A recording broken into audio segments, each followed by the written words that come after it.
Healthcare. Barack Obama has a program for universal healthcare.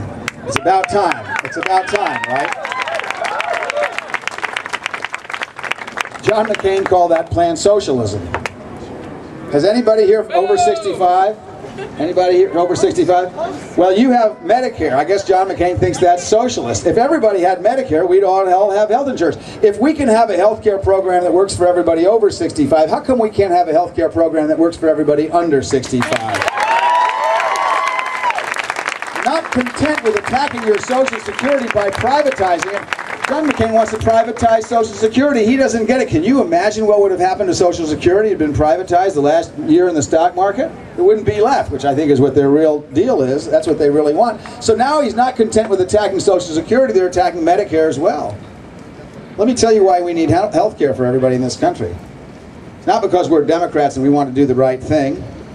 It's because our automobile workers are losing jobs not just to China, but to Canada, because Canada has a universal healthcare system where their companies and their working people don't have to pay for it.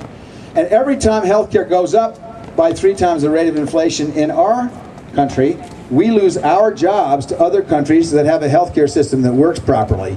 We need Barack Obama to be president of the United States so that we can have a healthcare system that works properly. And we don't need John McCain to go back to 1964, before we had Medicare, when every single Republican in the entire United States Senate voted against the establishment of Medicare. John McCain is not just back in 1964, he's back in 1854. We need a president of this century, not 2 centuries ago.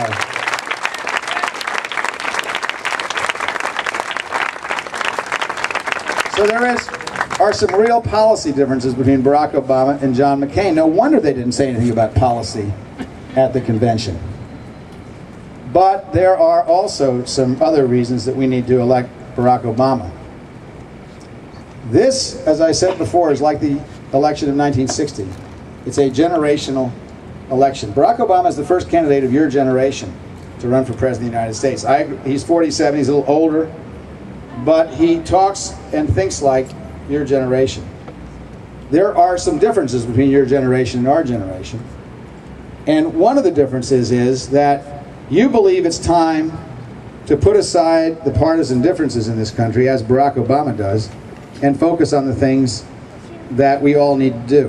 One of the things I'm proudest of Barack is for reaching out to evangelical Christians. Now, when we talk about evangelical Christians, people think about Pat Robertson and folks like that. Let me tell you about evangelical Christians under the age of 35 years old. Their number 1 concern is poverty. Their number 2 concern is climate change. And their number 3 concern is Darfur. That sounds to me like a Democratic agenda. And we should work with anybody who wants to work with us. We don't have to agree on every single issue. Let's focus on what we can agree on and make the world a better place. That is the message of Barack Obama.